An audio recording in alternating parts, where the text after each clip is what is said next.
I'm Jordan Selleck. I'm the co-founder of 51 Labs. We're a marketing firm focused on the private equity and investment banking market, and joined by some friends, Dan Lee and Kurt Luker. And Dan, would you mind giving your background? Sure. Very, very quickly, guys. It's great to meet you, Chris. Phenomenal. I can't wait to hear about your journey. Dan Lee with Comvest Partners. We're a private equity firm based in West Palm Beach. I'm on the lending side of our business. Awesome. And Kurt? Yeah. Hey, guys. Hey, Chris. Hey, Nick. Nice to meet you. Dan. Guys. But I'm the chief lending officer for a small privately owned bank called Modern Bank in New York City. This is a very special episode of Investors and Operators. Chris, you made history in November by becoming the first person with Down syndrome to complete an Ironman race. Chris, can you share, what is an Ironman? Ironman is a 140.6 mile, 17-hour event with a 2.4 mile swim, 112 mile bike, and you finish it off with a 26.2 mile marathon run. That is insanity. Man, I am so excited to talk about this. When I saw your video, I was watching it on Facebook Live, and I was really looking forward in the days leading up to that. When I saw you cross that finish line, I got to be honest with you, man. My wife and I started to cry and started to tear up because of how inspiring that is. This has been a very difficult year for a lot of people, and your story just is something that we all needed in our lives. And I just want to thank you for inspiring all of us. And I would like to say that your story has inspired me to do the same Ironman in November in Panama City because of what you did. Wow. Me too, by the way, Jordan. I'm signing up for the one in Panama City. And I think we have a couple more, clear my throat, individuals on this call. Dan? I will be joining Jordan, and I'd love to join you guys. And I'm nervous as hell, being honest with you, Chris. I don't know how you did it. It is daunting, intimidating, but excited and just inspired. So thank you. You're Awesome. welcome. Yeah, I've done a few of these races too, Chris. I wore my one of my shirts from Maryland just for you today. So I've been thinking about getting back. It's been a couple of years since I raced, but thinking about getting back into it. And Jordan and Dan, I don't know, they tag team bullied me into maybe doing forward. This was not part of the plan until maybe Sunday, yesterday or whatever. So I'm not there yet, but I'm thinking about doing it. And your story is just absolutely phenomenal and so inspirational. So can't wait to hear more from you today. I can't tell you how many people we're hearing from who have committed to do an Ironman next year because of Chris. That is crazy. Well, Chris, can you tell us, how did this all start? What is the story? After 2 years of ear surgeries, I was out of shape and overweight. So at 18, we picked triathlon so we could get in shape together. Because Special Olympics just started a triathlon program in Florida. The first year, we started really slow, doing 14-mile triathlon. The next year, I set a goal to do an Ironman in 1 year. Then we start getting serious about the 1% basic plan. I started with 1% sit-up and squat. By Ironman, I was up to 200, and by next year, I'll do 500. 1 year later, I did 140.6 miles. But get to represent Bachelor East Day. Yes, you did. And you did good. Oh. Yeah, Get out of here. Yeah. You stop it. Chris, what was you? I think I was watching some stories, and when you guys were just starting, it was about one push-up and doing one lap.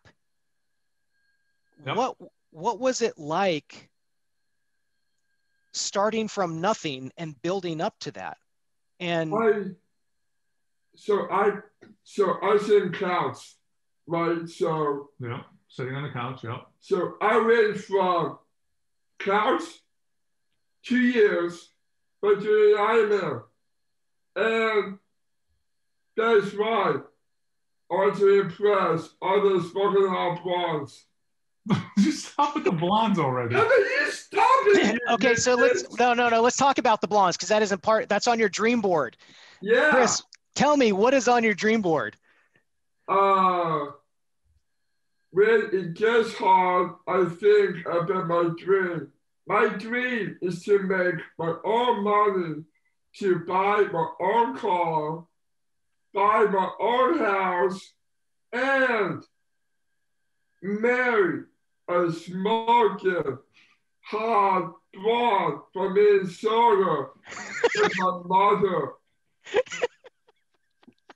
want to show them your mother? But if I do Ironman and become a pro speaker, I will get that smoking hot blonde today. I'm not waiting anymore until get married. So he wants my life, basically. He wants my house, my car, and a smoking hot blonde like I have. And his company, all of it. All my company too? Yeah. You can't have that. Oh, yes, I can. I'm selling that one. You stop it. I keep it.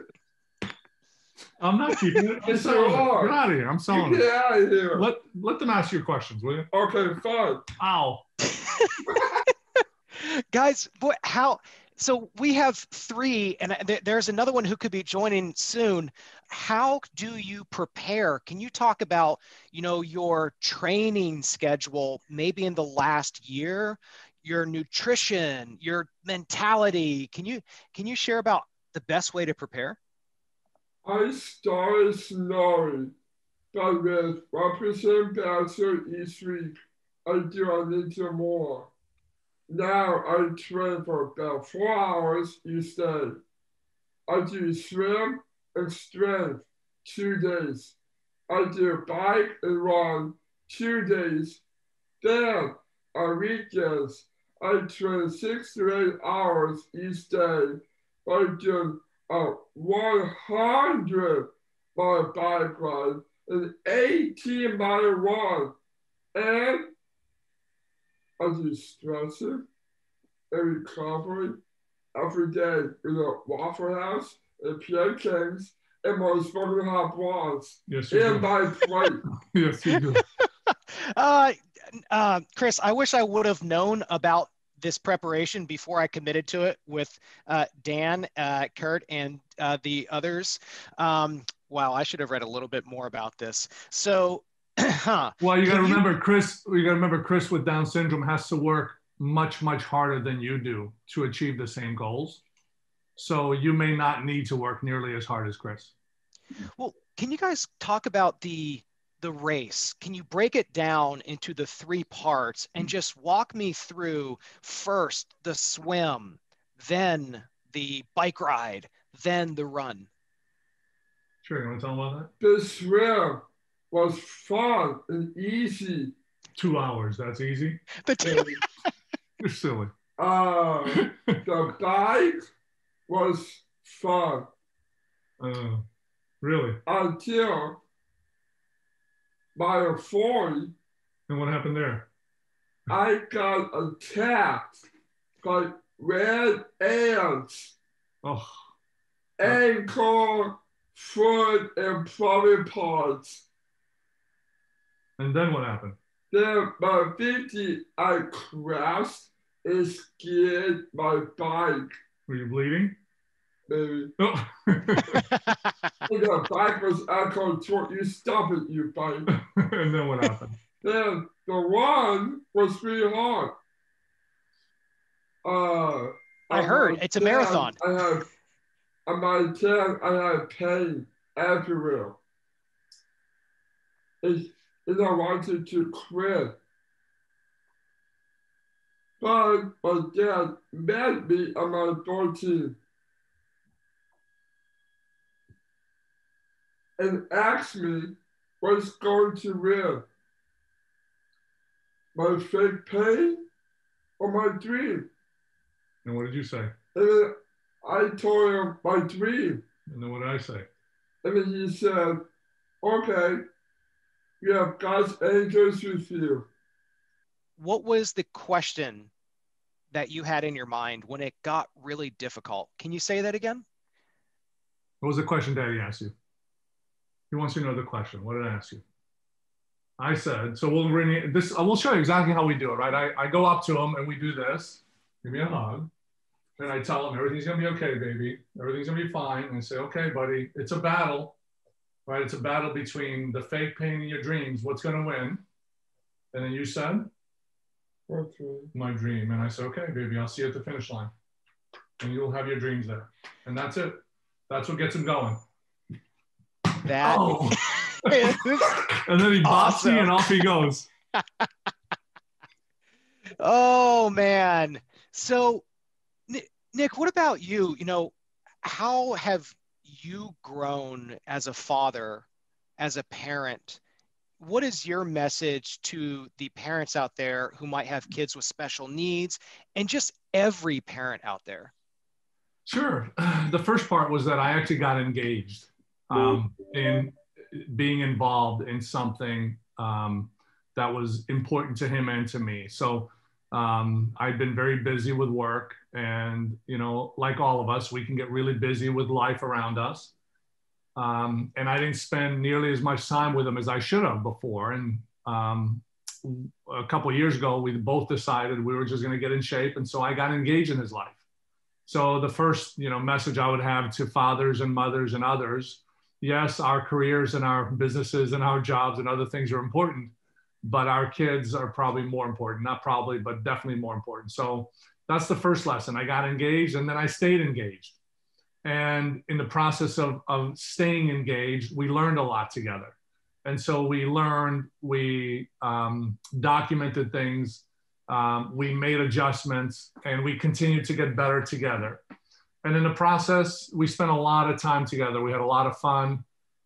We had a lot of joyous memories, a lot of Waffle House and PF Chang's, a lot of long bike rides on Saturdays. It's been just probably the most amazing one-year journey of my life because of the things that we experienced together, and just watching him do things that were originally unimaginable, and thinking about other parents like me and my wife, about the way they would view their kids now, and being able to see the world of possibilities for them, and how they can get more engaged and help their kids to do amazing things. I think our kids are much more capable than we give them credit for.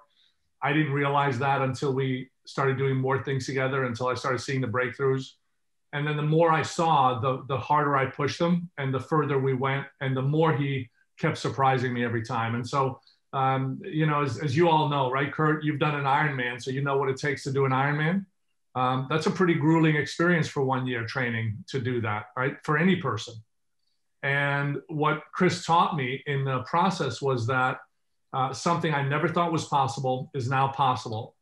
And using this 1% better philosophy that we've ingrained in him, now we're looking at this and saying, well, what's possible next year? If his starting point last year was 14 miles and he got up to 140 miles, and his starting point this year is 140 miles, right? What does a year from now look like with a 1% better philosophy and improvement?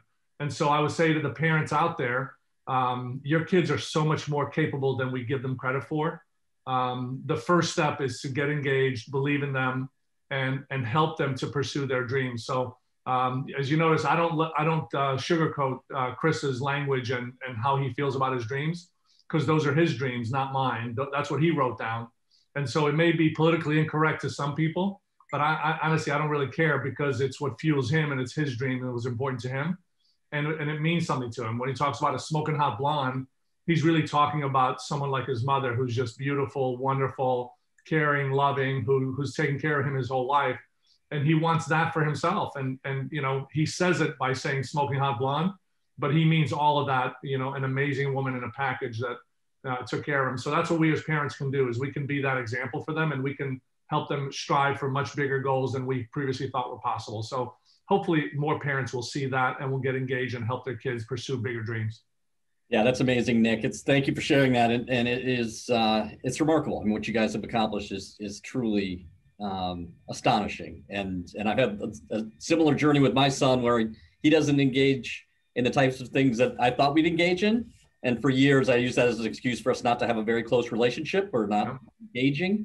But man, he's just absolutely amazing. As I've learned to engage on his terms, unfortunately, it took a divorce for me to learn it. But once I learned it, it's just incredible what he can do and what I'm learning from him, which is having a blast together. So thank you for sharing that. Yeah. And that's the engagement part, right? Is once we get engaged, amazing things happen. Chris, what is your message to others out there who have Down syndrome? What is your message to others out there who just, you know, maybe they're just in a place in life when they might be feeling a little bit down and need to do something better? Basically start small, willing to work hard if they're willing to on the car, on the house, to make this working out one, to have a job, basically get 1% every day. Okay. That's a good advice. Start small and get 1% better. What can you talk about the Ironman Foundation and what did that mean in your journey? What did they actually, how is that kind of working with them? And then also, are there any foundations that you care about that, you know, people who are watching and listening should consider supporting? Yeah, so the Ironman Foundation part started where they dedicated a page to him to raise funds for him and his favorite charities, because we don't have a foundation.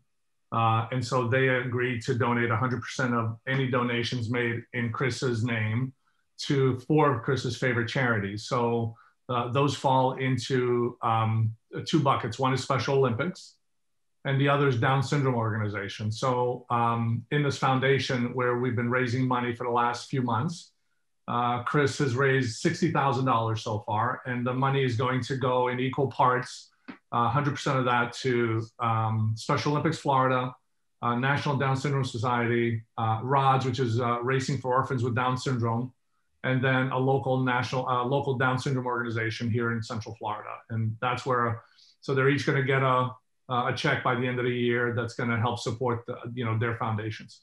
That's awesome.